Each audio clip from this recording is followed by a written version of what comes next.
Here we are in Old Testament survey session number 22. We're in the book of Joshua, and we'll be beginning at chapter 6 with the conquest of Jericho.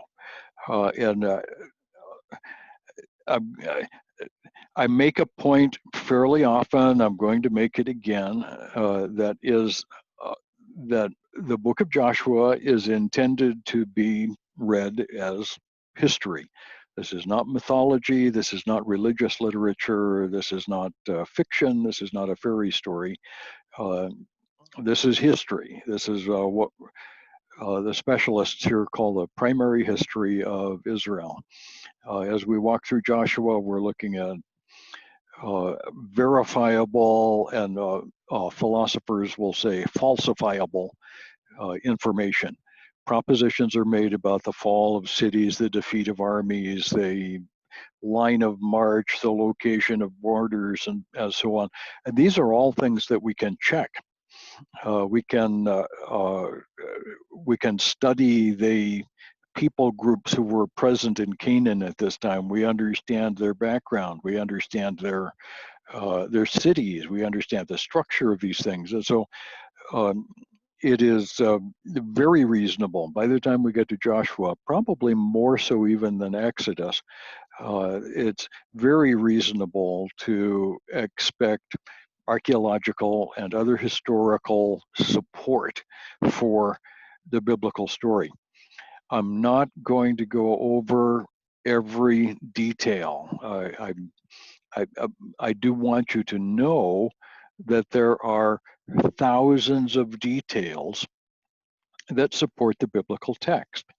The Bible is not made up. It's not a fairy story. It's history. And because it's history, we can take a shovel and a bucket and go out into the countryside of Israel or into the surrounding nations and find the evidence that supports this historical storyline. That's really important because the Bible is not built on mere faith. We exercise our faith in the facts that have been demonstrated to us by the evidence and the logic. The evidence is all of the historical data. The logic is how it all fits together into a single theological statement. Because of the Bible, we know who God is. We know who we are in relationship to Him. And we can understand His purposes in our own lives, in the history of Israel, in the future. Everything hangs together. Everything makes sense together. And so we'll look at some of the details of the conquest and the settlement of Israel, of Canaan at that time, but recognize that it's a part of a long and comprehensive story. The story of God's work with His people, and that story continues to include us.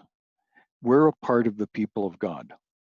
And God is at work in our lives, not merely in some mystical way, some feeling that we have, but in the very practical sense of redeeming us from our sin, preparing a place for us in heaven, and walking with us day by day by the power of His Spirit. All of these things are true in the objective historical sense, not merely somewhere in the realm of childish faith.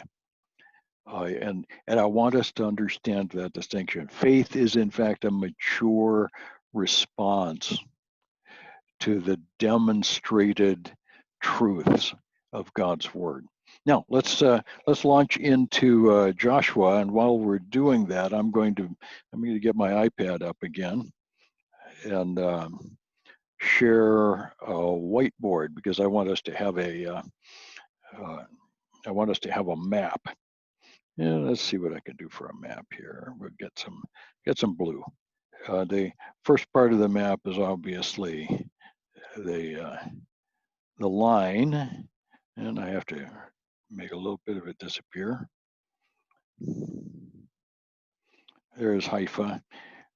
There's the Mediterranean Sea. All of this is Mediterranean Sea over here. There's the Med. Okay. And the lake in the north is the Sea of Galilee. It goes south for a ways till it finds the Dead Sea. So there's Galilee, Dead Sea, Jordan River in between. Now, the people of Israel are going to come across the river here. This is Moab. And as they cross the river, the first battle is the city of Jericho. We'll be looking at that. From Jericho, they're going to go up into the hill country. And that will lead to a southern campaign. That's going to include Gibeon, Gezer, Lachish, Eglon, Hebron, Jerusalem, and some others. I always forget one. It seems like Debir is up in here. Anyway, the southern loop of cities. So the first battle is right here. The second battle is actually a campaign, and it goes for a while. The third battle is going to take us up to the north. This is the third campaign, really a campaign, and it will focus on a city called Hazor. Now, Hazor has a Z in the middle. This middle letter is a TZ or a ZS or something like that, but we say Hazor, not Hazor. Hazor was the biggest city of the north. There are other cities in the north, and it doesn't matter what they are. They go as far south, actually, as a place called Dor, and there is Aksaf, and there's some others, and it doesn't matter. They're the northern group of cities, and this third campaign takes the north. All of this comes from a camp in Gilgal. Now, later on, we're going to see people go all over Israel, but we can think of the campaign in Israel as taking three campaigns. One to Jericho, then into the hill country. Oh, I didn't mention Ai. I should put Ai right there. Ai and Bethel are just inland from Jericho. Now, something to mention, and this will come out in the lecture, but something to mention is that Jericho was burned, Ai was burned, and Hazor was burned. Only those three cities. And Ai isn't much of a city. It's a tiny little place, and we're not entirely sure where it is. But only these three were burned. All of the rest, places like Jerusalem and Lachish and Gezer, were not burned by Joshua. It turns out that they were later taken by the Canaanites again. They became Canaanite cities. Okay, enough for that map. Let's see if I can make this quit. Stop that share, and we're going to go on to, if I can do this, we're going to go on to the big screen. We'll look at a picture here of Jericho, if I can make it work. presenter view. Okay, there it goes. Okay, the central campaign starts off with Jericho.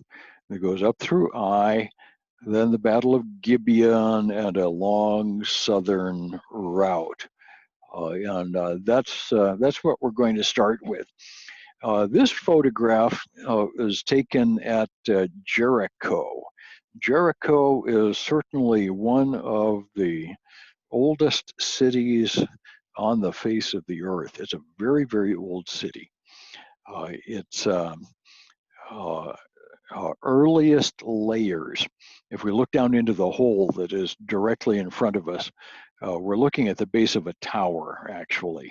That rectangular thing that the man is standing on top of is the top of a tower, top of a tower for a wall.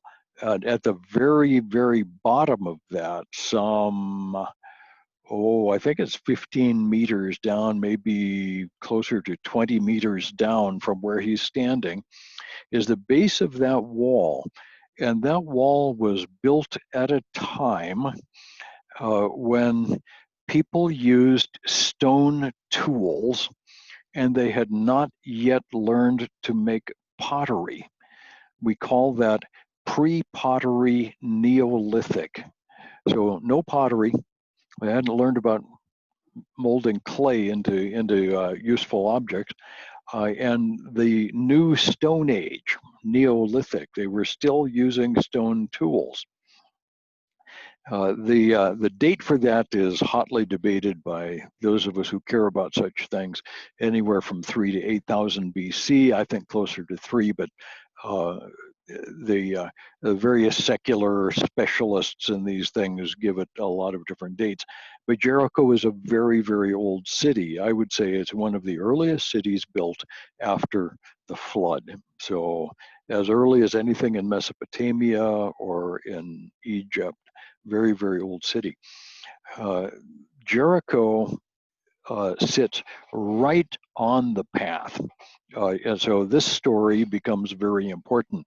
The end of chapter 5 of Joshua, we have the description of Joshua's interaction with the commander of the Lord's army, who says, "I didn't come to take sides, I came to take over."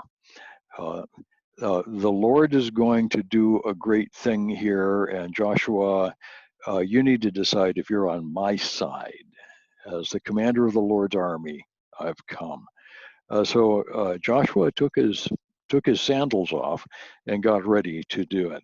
Now, chapter 6, we see the description of the situation in Jericho. Jericho was shut up inside and outside because of the people of Israel. None went out and none went in. That would be actually a very common thing in the event of a war. The most common tactic was to lay siege to a city, and the besieged city would have to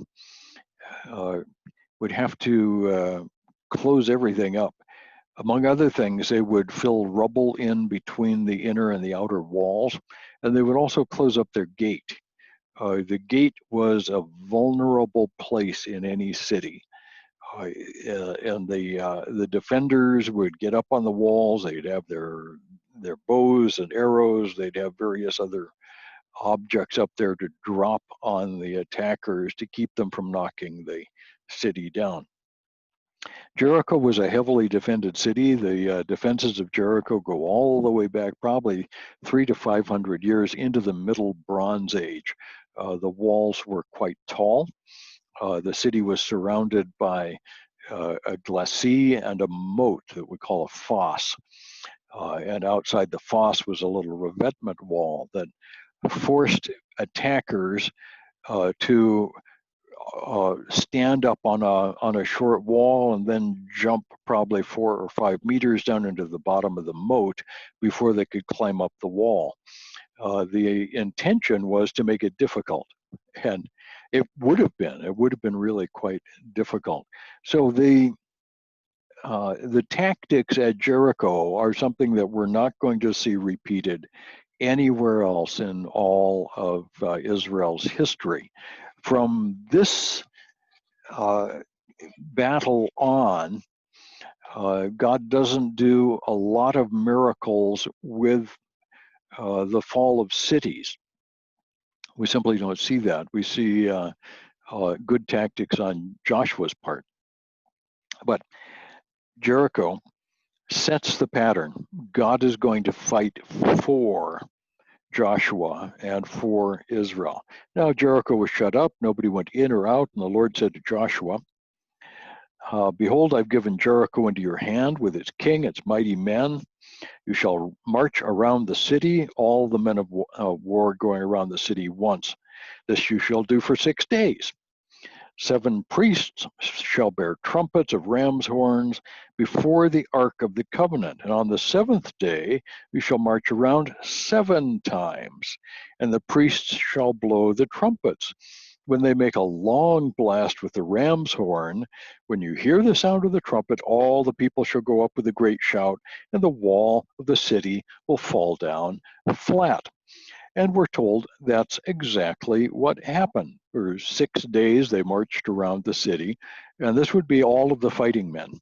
The entire army would be led by the priests, 7 priests blowing ram's horns, only they're going to be very quiet, and carrying the Ark of the Covenant.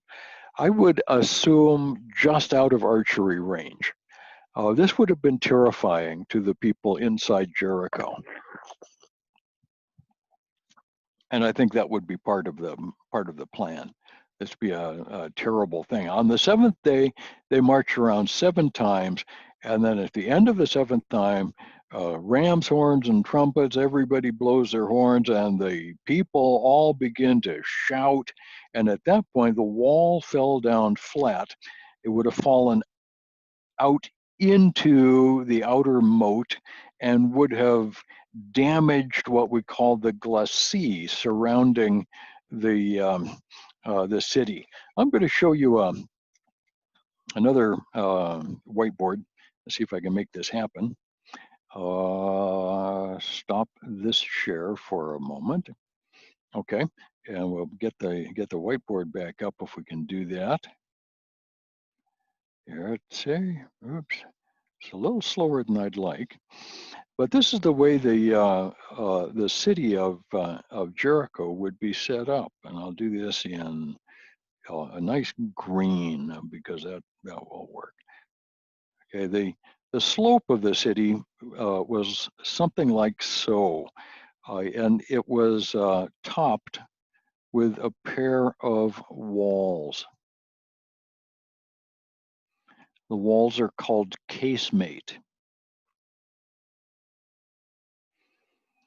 A casemate wall is a pair of walls that are separated by maybe 2 or 3 meters with little short walls connecting between them. It's designed to make the defenses stronger. Outside of the wall is a fairly steep slope that in French is called the glacis. And it's an interesting thing in that it's made of layers of rubble and then layers of clay. And water that falls down inside the city, water that comes down inside the city in the form of rain, will leak out onto these layers, come all the way out to the outside of the glacis, and run down the outside of the city. Now, it doesn't rain all that often in Jericho, so I'm not sure how effective this was, but this is how that thing was built. At the bottom of the glacis is a moat. Here's the moat, and we call this a fosse. It's a French word. The outside of the fosse, the revetment wall, revêtement. Okay, there's that little guy there. Okay, so people coming into the city are going to have to come this way, over the top and up. That's a very difficult thing. They'd be getting shot the whole time. When the walls fell down, the brick of the wall, by the way, is all red. All of this should be red. Red bricks. They're mud bricks, but made kind of reddish material. The bricks of the wall fell down. They filled up the moat and swept out into the surrounding valley. And this leaves a red streak. When we look at the archaeology of Jericho, one of the things that we discover is something that Kathleen Kenyon, who is no fan of the biblical narrative, something that Kathleen Kenyon calls a red bricky streak. It's obviously made of mud bricks. It obviously fell down from the walls.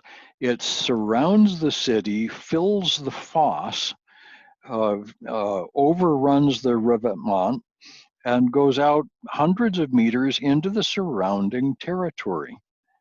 The specific brick wall that fell down is this brick wall that I showed you in an earlier episode. The wall that fell down is the wall that was built during the Middle Bronze Age. That wall fell down. Kathleen Kenyon says there were no walls built during the Late Bronze Age, and she's correct.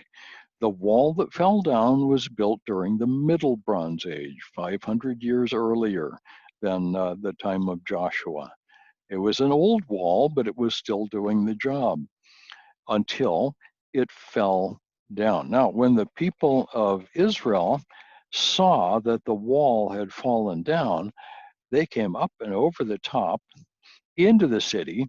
They killed everyone, and most importantly, they set fire to the city. And so all of that is going to be happening. Let me get rid of that. Click on that, make this go away, and go back to sharing my screens. See if this will work. Oops. Should work? Yes, okay, everything works. So all of this took place just exactly as God had predicted. This is again, a Class A biblical miracle. Joshua commanded the miracle. And the miracle happened exactly as he had predicted. Therefore, Joshua is operating as a prophet, a spokesman for God. God does this remarkable thing. With the fall of Jericho, the two spies went in and found Rahab in her house and got her out before the city was put to the sword and everyone was killed. The family of Rahab, brothers and sisters, aunts and uncles, I'm not sure who all was there.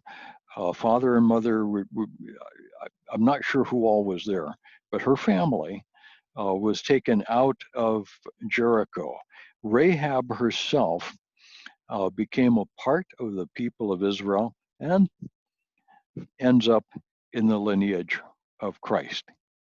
So very, very great story. This is a fine story. I think the story of deliverance in the midst of the wrath of God is again an illustration for us of how grace works.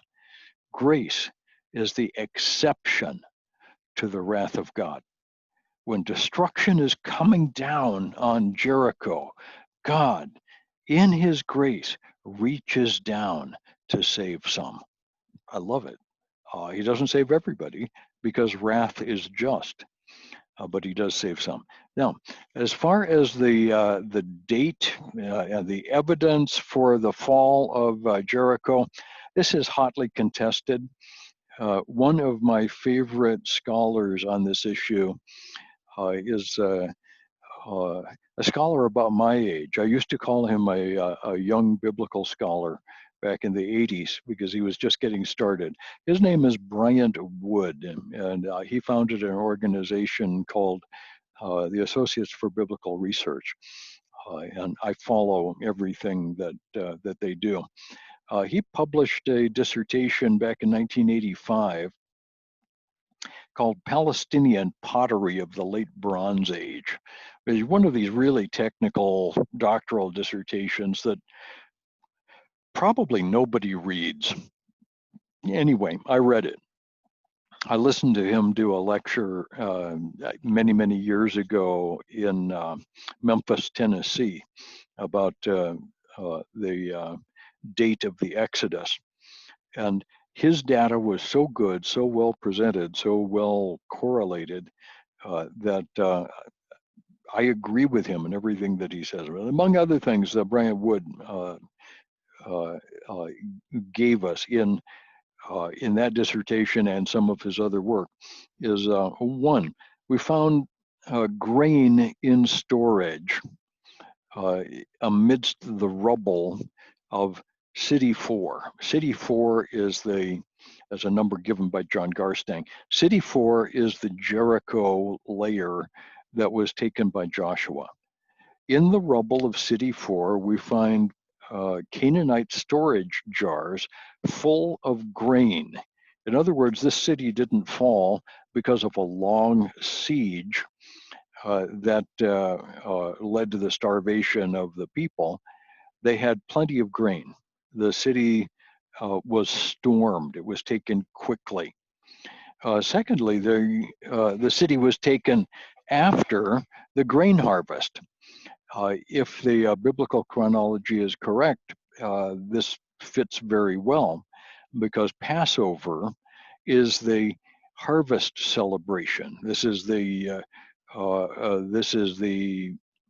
celebration that takes place in the springtime when the grain harvest is brought in. So plenty of food would have been in Jericho, and we see that in evidence here. Secondly, the walls collapsed all the way around the tell and directly into the fosse, the moat around the outside. Thirdly, we can see massive erosion on the top of the tell. There's very little occupation of Jericho after its destruction by Joshua. The Bible specifically says at the end of chapter 6 that Joshua cursed Jericho and said, "At the cost of his firstborn shall a man lay its foundation, at the cost of his youngest son shall he set up its gates." So he cursed Jericho and said, don't ever think about rebuilding this thing. The Bible tells us that it would be 600 years until the time of a man named Hiel from Bethel, who would finally attempt to rebuild the walls and the gates of Jericho. And he lost his sons as the result of that effort. So that's found over in, I believe, 2 Kings. But the story is there. What we find at Jericho suggests a very long abandonment because the erosion is just terrible. The whole top of the tell is a mess. It's very difficult to look at. It's actually not much fun to go to Jericho. For those of you who are ever thinking of a trip to Israel, Jericho is a really tough place to visit, and it isn't very interesting when you get there. We would think it would be kind of exciting to be in the place, but it's actually anticlimactic. The fourth argument, the fourth bit of evidence for Joshua's campaign is pottery evidence and scarab evidence. Pottery demonstrates that the city fell at the end of the late Bronze I era, so around 1400 BC. The scarabs are tiny seals that were either rings on a finger or pendants around a neck of Egyptian authorities who were in Jericho.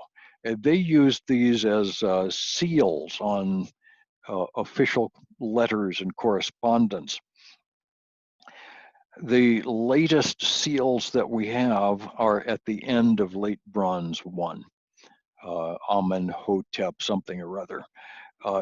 That again demonstrates that that's when the city fell, right around 1400 BC. And we've got, it's a very convincing argument. I think the evidence is overwhelming. Those who reject that evidence have already taken some other position and don't want to be bothered with it. The Battle of Ai is given to us in chapters 7 and 8, and it's an interesting story. This particular picture, let's see if I can do a pointer. Okay, there's my laser pointer, and the place that is often associated with, well, the place that's often associated with Ai isn't here, and we're not entirely sure where Ai might be. The traditional location is a place called Et Tel, which means the ruin, and is about 12 miles north of Jerusalem. It doesn't work very well. None of the layers of the city line up with the biblical order, and it's in the wrong place. It's traditional, and so a lot of people like to argue that the Bible is obviously wrong because Ai doesn't work very well. By the way, my pronunciation is important. The Hebrew word is Ryan and a yod for a vowel. So the correct pronunciation is one syllable, Rai. Okay, and those of us who speak English normally say something like I, because it's easier than trying to swallow your larynx. But is one syllable, a vowel supporting a guttural consonant. So I would be the correct pronunciation. If you hear someone say AI, that means they don't know how to pronounce the word. And you're allowed to feel a moment of sorrow for them. You can pity them that they never bothered to learn Hebrew. But you must never pronounce it AI. Always say I. Okay, that way people will be able to tell that you've taken Old Testament survey from Dr. McMath. I think that might be the only thing that you'll get from me. But the people of Israel broke faith after the fire at Jericho, or before the fire. Joshua told the people, don't take anything. There are certain things, the gold and silver, precious stones, whatnot, that will go into the Lord's treasury. But besides that, everything is to be burned, and you must not take anything for yourself. But Achan and his family apparently took some things for themselves. Achan was one of the soldiers. He found some nice things, took the loot back to his tent, and buried it. That meant that the whole family knew. So the next day, or several days later, the scouts went out and they said there's a little bitty outpost. We think it was an outpost of Bethel. Bethel was a fairly big city, and Ai would have been an outpost on the east side.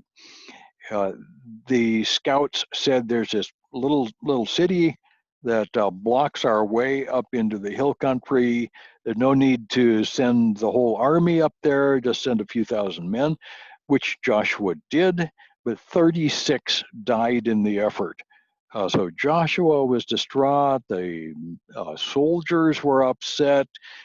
This was their first loss of a battle. Joshua fell on his face. He put on sackcloth. He began to pray, and God said, "What is your problem? There is sin in the camp. The people have done something deceitful."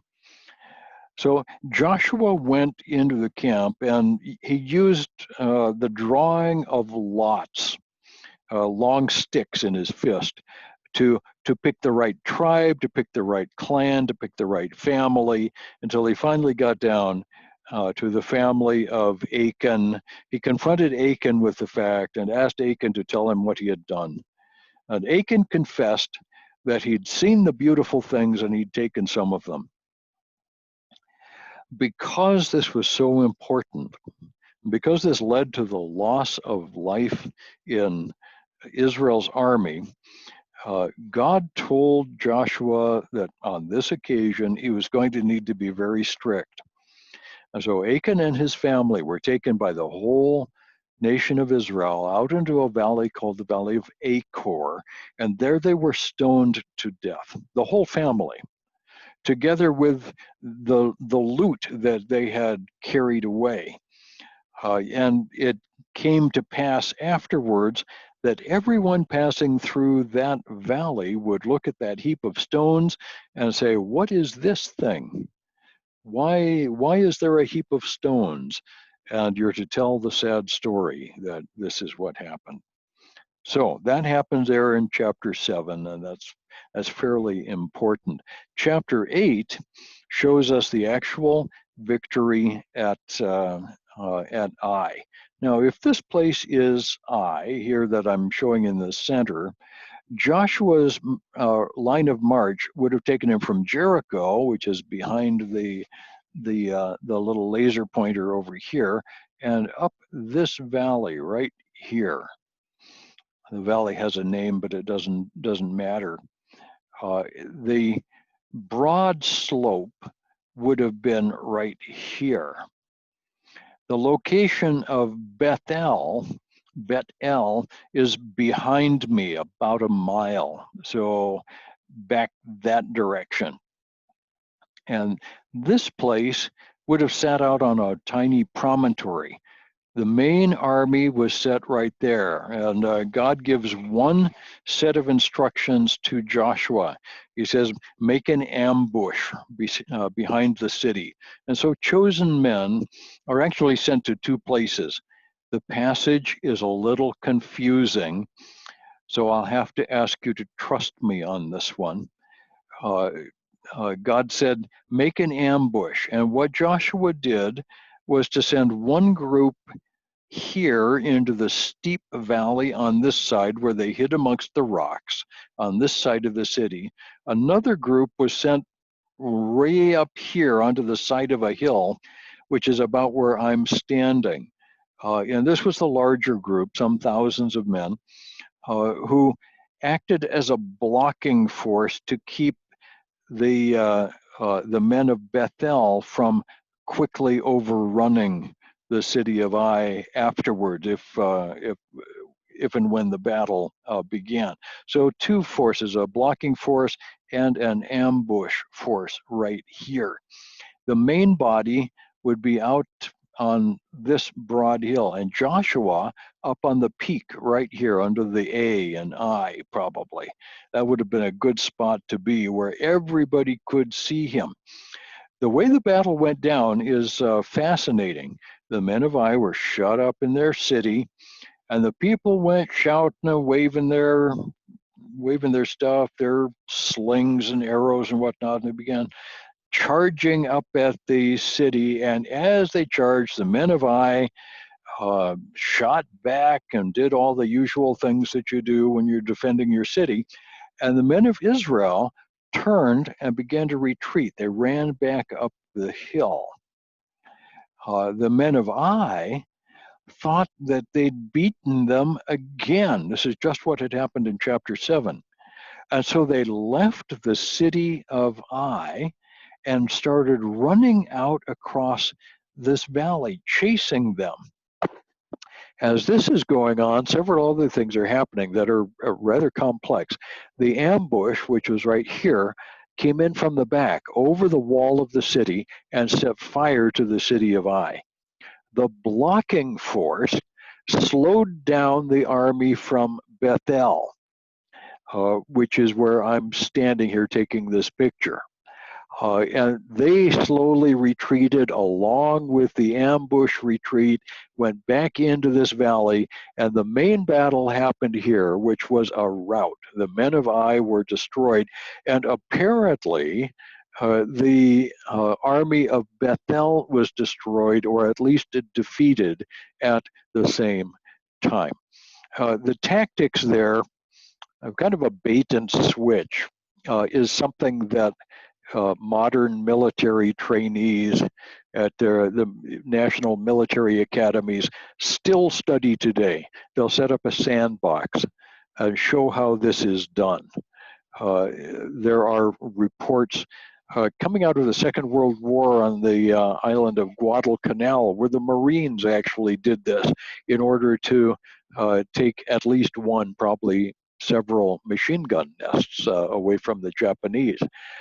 So this is a tactical move that's actually quite effective, and very good for getting people out of a fortified position. That's the Battle of Ai. So now we've had two, and you'll note that Jericho has been burned, so was Ai. Now we come next into the Southern Campaign, which is in chapters 9 and 10. The Southern Campaign starts off with the Gibeonites. End of chapter 8, we've got the mention of the renewal of the covenant. This happens on top of Mount Ebal, actually Ebal and Gerizim. I'll show you some pictures of that later on, but for now, just trust me on this one. Up at Shechem, and Joshua went there, and the people got on either side. End of chapter 8, beginning at verse 30. Joshua built an altar up there, and the people all joined together to renew the covenant. Then there was a time of probably weeks or months of peace, during which the Gibeonites decided to deceive Israel. This hilltop is the modern Palestinian city of El Jib. A little farther to the right over here, is the ancient city of Gibeon. And this place is right on the Central Hill route. It's right on the main road. A matter of fact, it's right next to the municipal airport for Jerusalem. I'm standing in a spot about a kilometer to the north of the airport in Jerusalem. It's sometimes listed as the El Jib airport, but it's actually the Jerusalem airport. Not that that matters. This is a view that pilots see when they fly into that little airport. The big planes don't go. Little planes do, and once in a while you see them. The Gibeonites were not a Semitic people. They were not a Canaanite people, neither Canaanites nor Amorites. They were from quite a ways away in the northern Tigris-Euphrates Valley, in the place where the Kurds live today. These were probably related to the Iranian people. We know that they were a Caucasian people from the Caucasus Mountain region. They spoke a language like Greek or Latin. It was an Indo-European language. So they were out-of-towners. They weren't from here. There were 4 cities that we know of that belonged to the Gibeonite coalition. And all of them up in the hill country, not too far from Gibeon.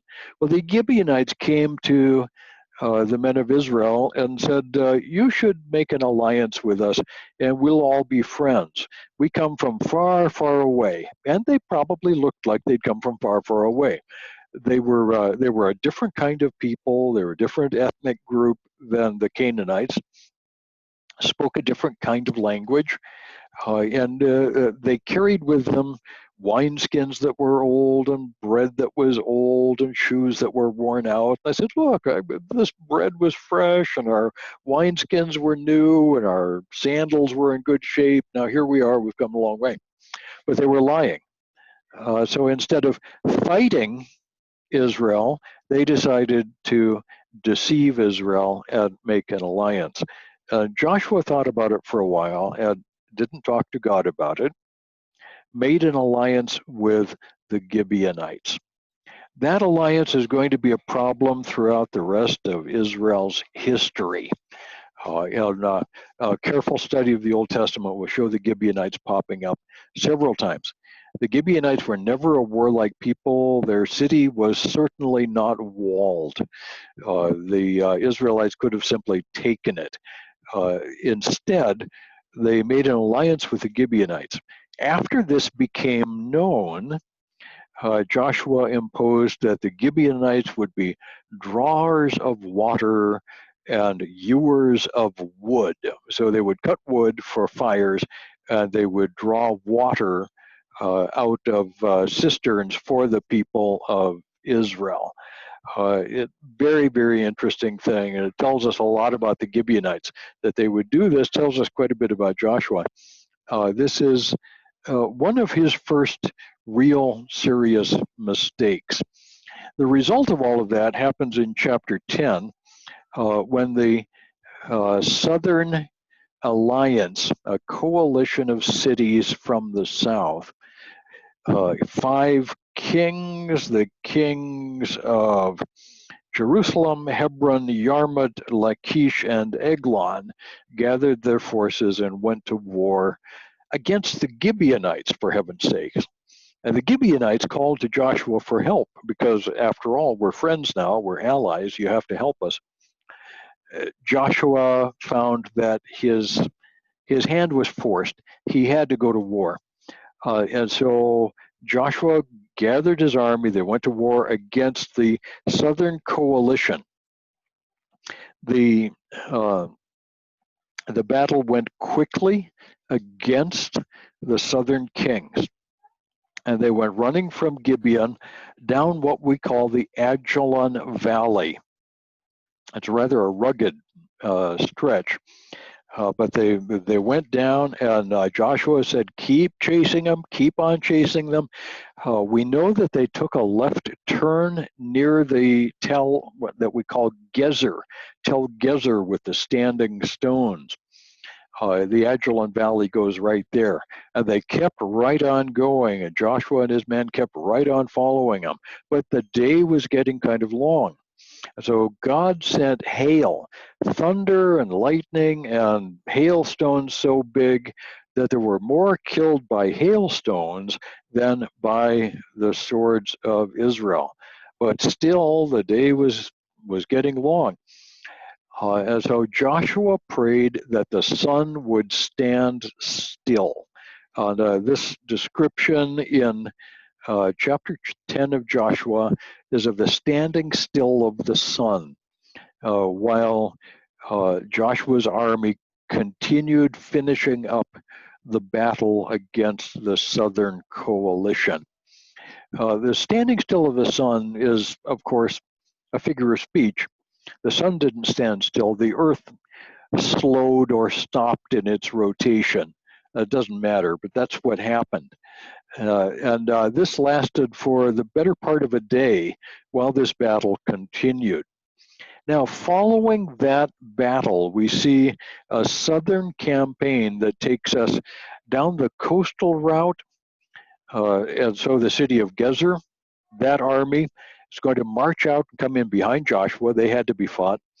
The army of Lachish, the army of Debir, the army of Hebron, the army of Eglon, the army of Yarmut, and finally the army of Jericho.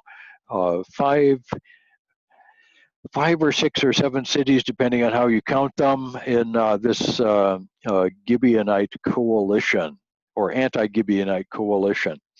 And all of those cities were taken. None of them significantly were burned. In chapter 11, we see yet another campaign.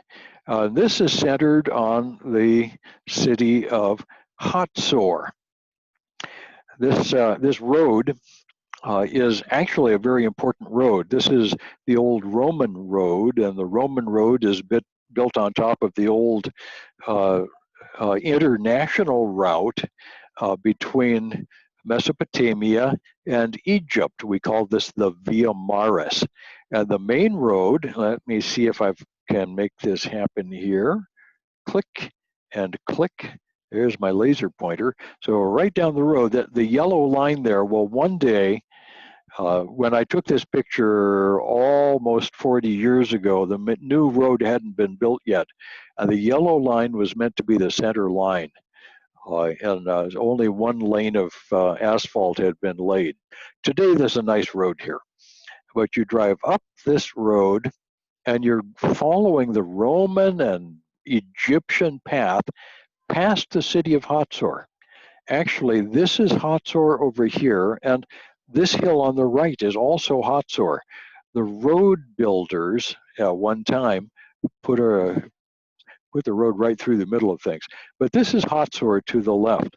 I'm going to show you see if I can do this. Nope.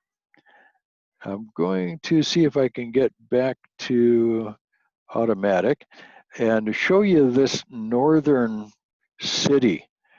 The city of Hazor, shown here in an aerial view, shows a somewhat more modern road. You can see the size of this place. These are tour buses, or that one right there that you see in the foreground is a tour bus. That's a great big boy. Look at that guy. This is the upper part of the city of Hazor. And around it, or off on this one side, is the lower city of Hazor. That amounts to about 160 acres. It's a very, very large city. The Bible calls it the head of all those cities. It was the head of the coalition, had the biggest army, the best walls. It was a very large place. On top of the tell, we find several important ruins. There's a temple here, the water system is here, a residential area for very wealthy people is over here. We see bits of the wall in several places around the outside of this part of the tell. The lower part of the tell, there are actually very important remains from the late Bronze Age. So we find a bunch of temples that are down in that area, and I'll show you some pictures from those. Here's the interior of the city. This is the Canaanite palace at the time that Joshua took the city. The rubble has obviously fallen down. Things are broken. There's a great deal. It's a real mess. But this is the original threshold into the palace of the king of Canaan. This is one of the temples that surrounded the palace area down in the lower city. This guy is probably a god, some seated god or another. Then there were a bunch of standing stones like this. We call this an orthostat temple. The one that I want to show you is this. You can see a pair of hands. Here's a hand, and here's a hand. I call this the praying hands. We've got two hands being held up in the air to worship a staff with the crescent moon at the top. So the worship of the moon seems to have been a major thing going on at Hazor. Some biblical scholars, I'm among them, but it's not a majority view, believe that Hazor was destroyed by fire for the same reason that Jericho was destroyed by fire, because of the moon worship. We don't know this for sure, but it seems likely that the moon was worshipped at both places and perhaps also at Ai. That we can't tell. We don't have evidence one way or the other, but the fact that the three were burned may be because the worship was so despicable. It was such an awful thing. This, by the way, the praying hands here at Hazor is one of the reasons that I don't hold my hands up in the air when I pray or when I sing. It's not just because I'm not Pentecostal. It's because I remember this orthostat, and it's something I don't want. This is the interior of the water system. The Canaanites had a fairly extensive water system. It was later expanded and made very, very expensive by King Ahab of the southern kingdom of Judah. This is going to happen, or the northern kingdom of Israel, much later. This is me about halfway down the modern steps that have been built into the water system that was designed to make it possible for Hazor to last a long, long time. This is a picture of the excavation of the palace of Hazor. And these stones that you see are not concrete, that's cut stones that form the base of the palace of the king of Hazor. And these brownish red things that you see are mud bricks, the original mud bricks from the palace. Since this photograph was taken, the archaeologists have arranged for a reconstruction of the palace of Hazor here on this site with real mud bricks. It's kind of fun to look at, but I prefer the original. Then this thing is, again, part of the palace. This lady is standing next to the base of a column. This is a very, very large piece of basalt, about 2 meters in diameter. That is the base of a very large basalt column. There was probably another one on this side where I'm standing, and the 2 columns formed the entrance to the palace. This was a very, very important palace. Some of us hope that one day the archive of Hazor will be found. Well, the city of Hazor was taken. That's given to us in chapter 11. The armies of the coalition of Hazor were all defeated, and their cities were defeated, and those cities then belonged to Israel. And with chapter 11, we see the completion of Joshua's campaign. Now, not all of the land had been taken. I'll show you a map in just a few minutes.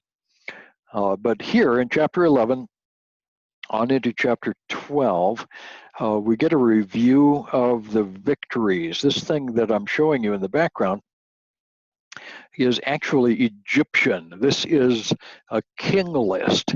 You can see these guys. Let's see here. Each of these guys has got long hair. That makes him Syrian. He's got his arms tied behind his back. That makes him a captive. And each one has a cartouche. And if you look at the cartouches, you'll find they're all different. Each cartouche has the name of a city. And if you read down to in 12, beginning at verse 9, you'll see a list of kings. The king of Jericho, 1. The king of Ai, beside Bethel, 1. The king of Jerusalem, 1.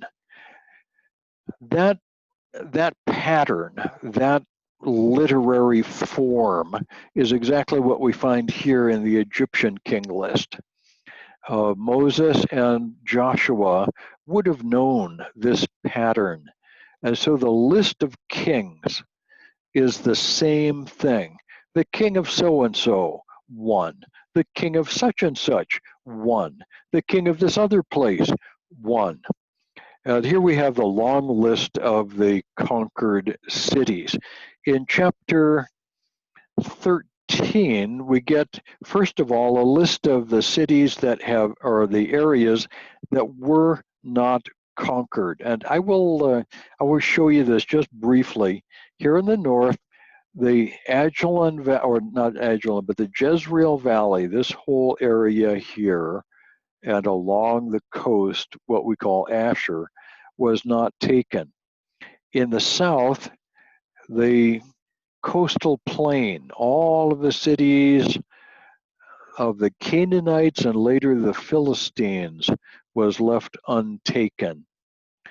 The people of Israel stayed in this hill country here and this hill country to the north. And they also were in some of the conquered regions across the Jordan. The rest of the book of Joshua divides up the land. And here we see the technical locations where all of these things were supposed to be. We start with the 3 tribes, actually 2.5 tribes, other side of the Jordan. Here in the south, Reuben, in the land just north of Moab. Gad took the land between the Arnon and the Zered, between these 2 wadis, and along the Jordan and somewhat up here. East Manasseh, the half-tribe of Manasseh, one of the Joseph tribes, took all of this pasture land that we call Gilead, which is modern Syria, most of Syria.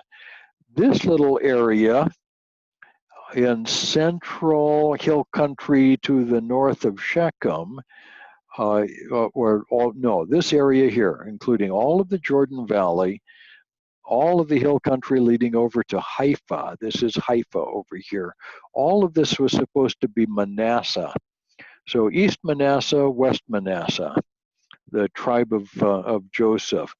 In the south, we see Judah, which has Jerusalem in the north, and then all of the other area of Jerusalem. Simeon had the hill country in the south, what is now the Negev around Hebron. Just north of Judah, we see 2 tribes. The tribe of Benjamin has this little patch with a fairly large patch right in the central hill country. We call this the Central Benjamin Plateau. This is going to end up being very, very important historically. The Danite country is a dogleg. It's like a badly laid out golf course. And it runs from the central hill country just down the hill a ways from Jerusalem, out the Sorek Valley, and then eventually down to modern Tel Aviv. The number 54 here is in Tel Aviv. So this is Dan. The Danites were not able to keep their land, any part of it, because the Philistines ended up taking it all. North of Benjamin and Dan is the tribe of Ephraim. Ephraim had a prime chunk of central Israel hill country. It's a beautiful, beautiful area with lots of pasture land and lots of very good agricultural land. So Ephraim belonged to, or Ephraim was the tribe of Joshua. Joshua ended up in that territory. Then Manasseh. Then in the north are the group that we call the Galilee tribes. Right along the Sea of Galilee, along the shore, it is Naphtali. Along the seashore is Asher. And as far as we know, Asher was not a very important tribe. They don't seem to have spent much time developing their ability to build ships. We have no real record of Asher becoming a seagoing people. The tribes of Zebulun and Issachar were in territories that were entirely overrun by the Canaanites. Later on, the border between Zebulun and Issachar becomes important because right here at number 19 is, or 19 or 20, in between them, I think it's 19, is Nazareth. So Nazareth is in the land probably of Zebulun, and that's where Jesus was born, very close to the Sea of Galilee. Okay, and so all of those chapters go by, and we get all of these lists of all of these things that are going on. The portions for the tribes, a portion for Caleb in Hebron, portion for Joshua, for cities of refuge for the manslaughter purveyors, and finally the 48 Levitical cities. And the cities that you see here listed are the Levitical cities. Okay, The conclusion of the book takes place in chapters 22 through 24. And let's see if I can find that. Yes, indeed. And that's harder to do than you would think. The eastern tribes are going to go home in chapter 22, and they have a bit of a problem because they build an altar over there, and they have to have a little argument about how many altars there are supposed to be and whether people are supposed to come back to the main altar. The Ark of the Covenant went with Joshua. They would set the Ark of the Covenant up at a place in Israel that would be the only place where an altar could be set up. This makes this different, quite different from the patriarchal era, when an altar could be built wherever a patriarch wanted an altar. And now the rule is Israel is to have one place of worship, one central hill country place of worship.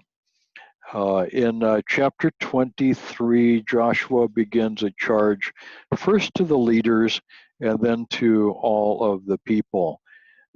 Chapter 24 recounts the covenant renewal at Shechem. Now, this is actually kind of a second renewal. We saw this earlier in chapter 8. Now we see it again in chapter 24. And some scholars think that this only happened once. I rather think that this happens twice, early in Joshua's career and then again at the end of Joshua's career. The thing happening at Shechem happens because of the sense among the Shechemites that they belonged to Israel.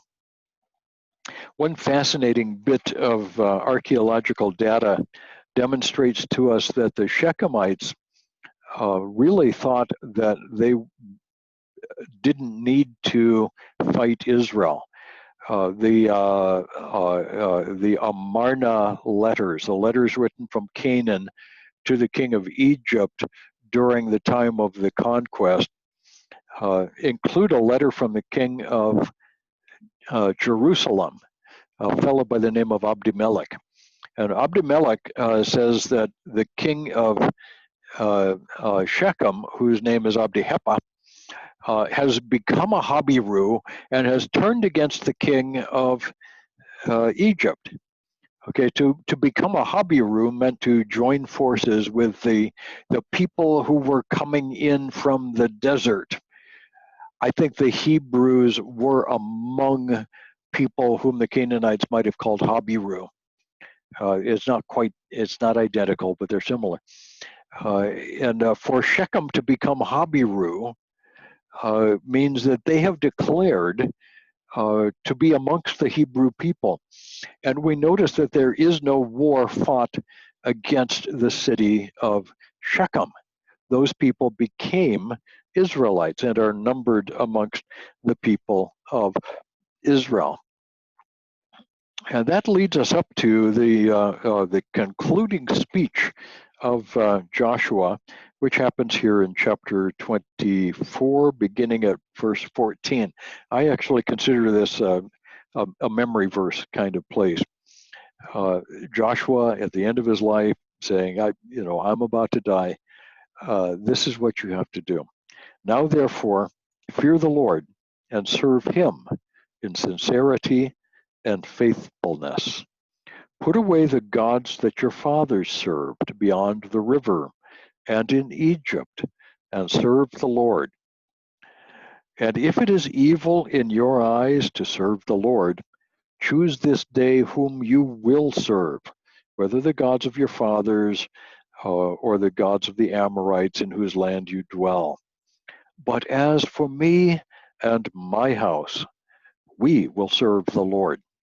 Now, that's a memory verse right there at the end. As for me and my house, we will serve the Lord. Joshua has come to the end of quite a career as the understudy of Moses. He had spent 40 years dealing with the people of Israel in the wilderness, learning from Moses everything there was to learn about being a leader. As the leader of Israel, he has taken them on a miracle-studded campaign that probably lasted several years to take the whole land of Canaan for the promised land of Israel. After Joshua died, which I believe is fairly quickly here, he was outlived by the elders.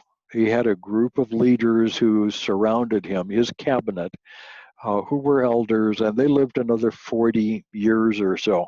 And so the influence of Joshua and his elders goes on into the next generation. After all of them died, we begin what is called the Judges period. Now, the period of the Judges is not an encouraging time.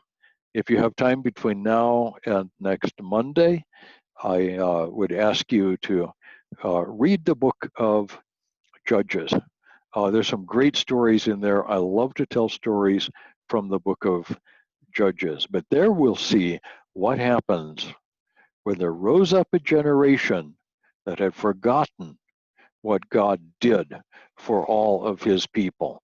Well, I'm going to end all of that. Let me get back to here so I can unmute everybody. I'm going to say bye-bye, and we'll see you on Monday. And we're not going to see Oscar and Sally again on Monday because I suspect they'll be asleep by that time. We'll see you. I hope on Monday. And we're not going to see Oscar and Sally again on Monday because I suspect they'll be asleep by that time. Facebook. Oh, thank you, Dr. John. Yeah, well, Facebook, hey, Eddie. Yeah, Thank you, good to Dr. see all John. of you. Thank you, Dr. John. Keep on Thank you so much. Thank you, Donna, for inviting. Oh yes. Thank you, sir. We will call you in a few minutes and we'll talk. We need to see what's going on next. But I look forward to seeing all of you. Maybe we can go up to the center in Pordenone and have next summer. We'll do that. Wow. Yeah, that will be fun. Won't that Hi, be Sally. fun? Okay, bye-bye, everybody. We'll see you. Bye-bye. Ciao, ciao. Bye-bye. Bye-bye. Thank you so much. Ciao po, Bye-bye. Ninang, Ninong. Thank you so much sa lahat-lahat. Bye-bye. See you. See you all.